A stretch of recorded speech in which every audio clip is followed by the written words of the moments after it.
Now our epoxy has had plenty of time to harden. It's ready to come back and sand again. Again, 60 grit sandpaper, aluminum oxide. This time I'm wrapping it around a little block. In previous steps, the goal of the sanding was to create a small depression. We're not after that. This time we're going to remove the excess glass. I'm going to concentrate around the edges to get the flaps loose.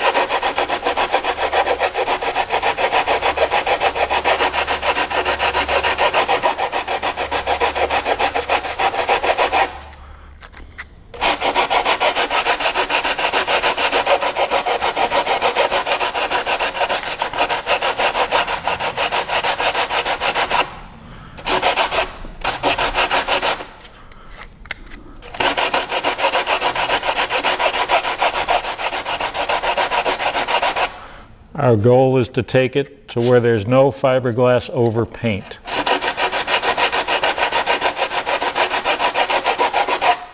The sanded area will get larger as we do this, as it does with every step.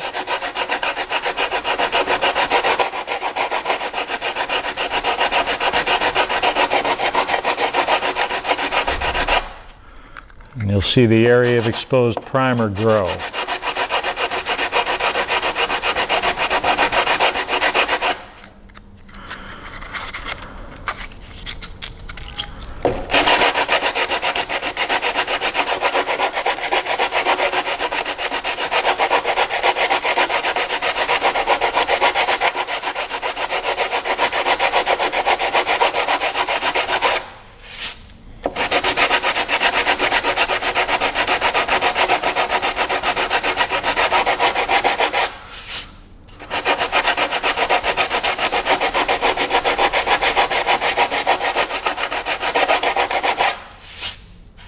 So we want it mostly fair and flat at this point, although you do want a slight area where you can spread the Bondo. You want it just slightly below flush.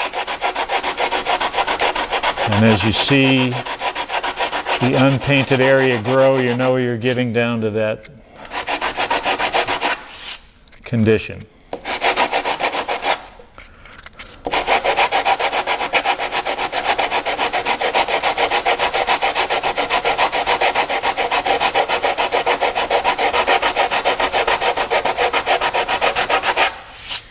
You don't want to see any hard edges. You want gradual transitions.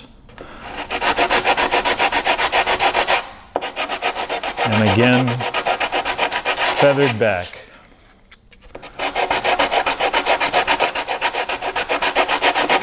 You want to make sure you remove any trace of fiberglass over paint or primer.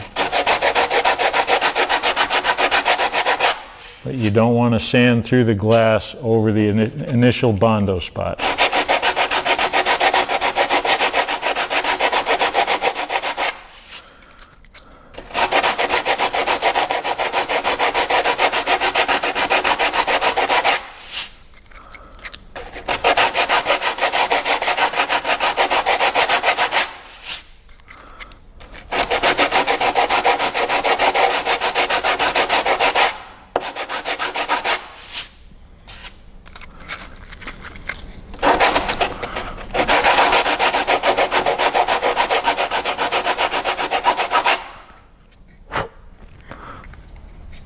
So I think that looks pretty good. We'll blow it off. Wipe it again with the denatured alcohol. Get all the dust off. You can see there are no sudden transition. Everything is kind of blended out. That's a good spot to stop. It will be very, very slightly below flush not much. And the reason you want it slightly below flush is it gives you a little bit of room for Bondo. You can paint over glass in this condition, but it's going to look lousy. No matter how smoothly you sand the glass, it's not really a good surface for paint. You want Bondo before you paint. So once again, you mix a small bit of Bondo. Again, if you need a refresher, go to bondo.com. They have a series of videos on mixing and using Bondo, everything you need to know.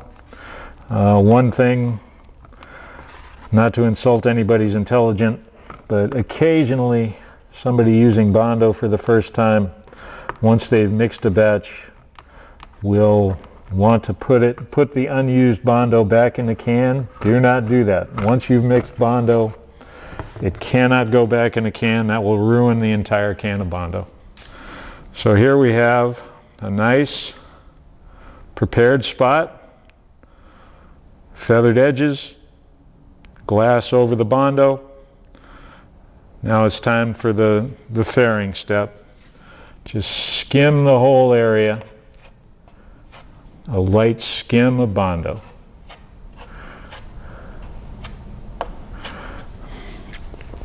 Now, once again, the 20-30 minutes to let it dry, let it harden. Then we'll come back and do some more sanding. Okay, we're back, and once again we're looking at hardened Bondo. It's ready to go. We're going to start again with 60 grit sandpaper around a block. We're going to use the 60 grit very briefly. You just want to knock off the highest spots.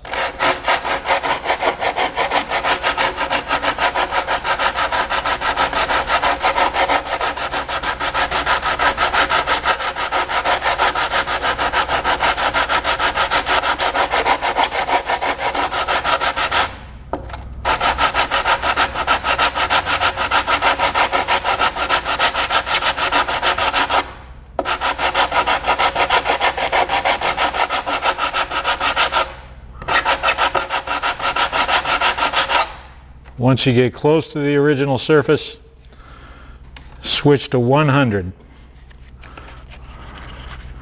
I like 100 for the second step, and with the 100 you're going to bring it down to pretty much fair.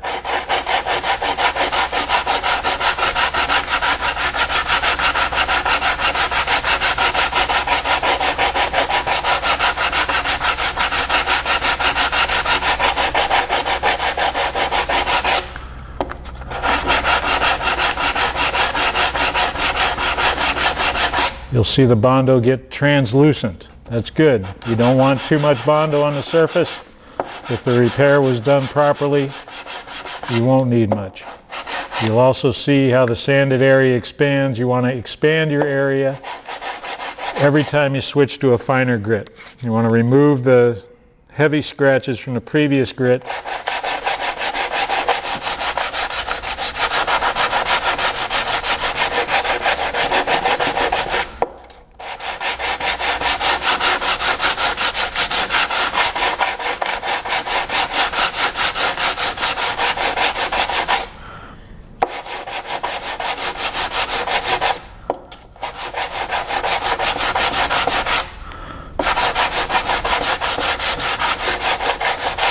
Now we're very close. You still see some sharp edges on the Bondo there. You definitely don't want to end up with any of those, but now it's time to switch to 120 for the final smoothing. And again, as you go to 120, you enlarge the area you're sanding because you want to take out all of the 60 and 100 grit scratches. Now we're getting down. There are no hard edges visible in the Bondo. The Bondo is mostly translucent, and it feels pretty smooth, pretty fair. But again, we want to make sure now we concentrate on the perimeter.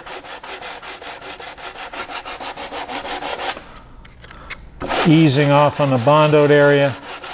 We want to extend the area where the primer shows, mostly because we do want to remove the larger scratches from the 60 grit and the 100 grit.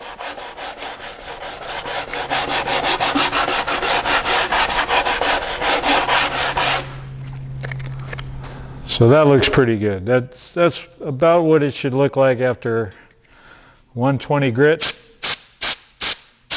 Dust it off.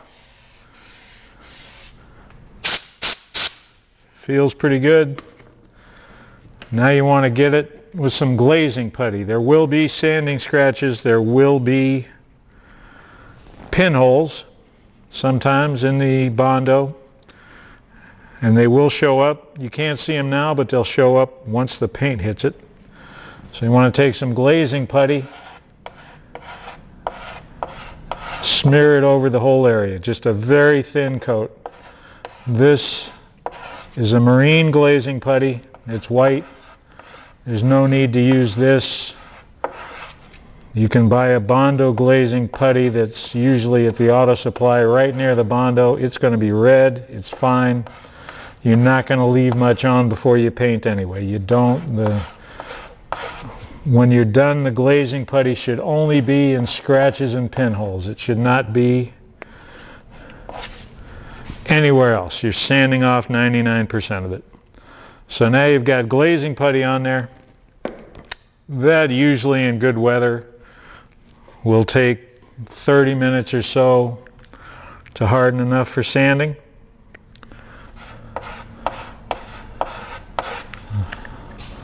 So we'll leave it at that. We'll come back after it's had a chance to dry. Okay, our glazing putty has had plenty of time to dry. So now it's some more sanding. We'll start with some 120 grit just to get it started, get the heaviest stuff off. Not a lot of time with 120.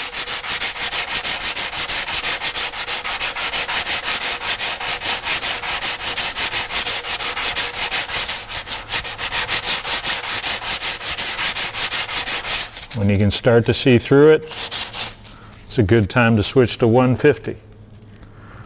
Our goal here is to remove 99% of the glazing putty. We don't want any glazing putty on the surface. What's left should only be in pinholes and scratches. So we want to remove all of the glazing putty we can really see.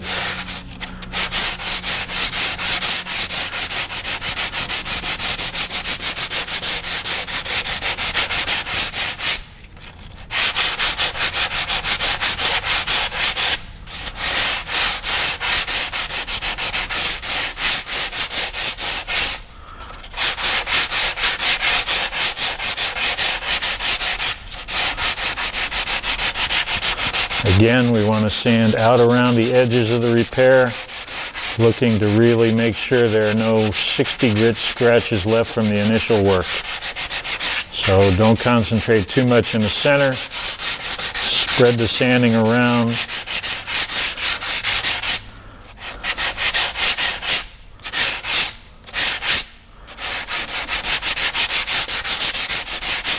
So now it should pretty much look just like it did before we glazed it, because the glazing putty is only left in the pinholes and sanding scratches.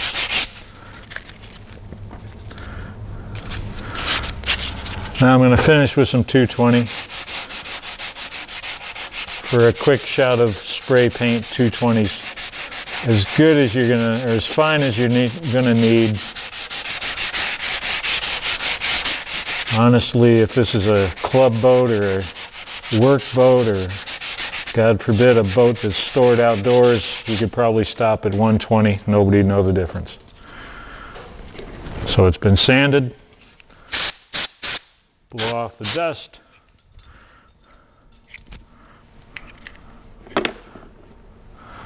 And then for a nice little touch, we'll use a tack cloth to remove any traces of dust. Now it's time for paint.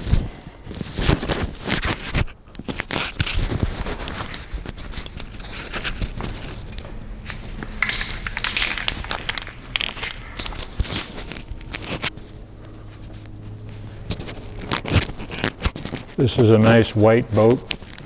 Makes it easy. It's a work boat. It's not a race boat. It's nobody's baby. So I'm just going to use regular Rust-Oleum white paint. Shake it well.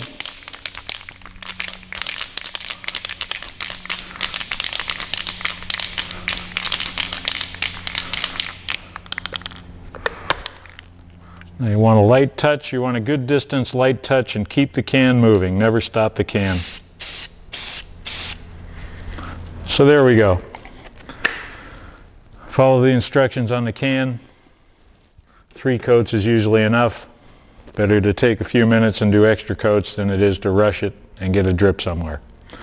So that's pretty much the process of repairing a small hole in a common racing shell.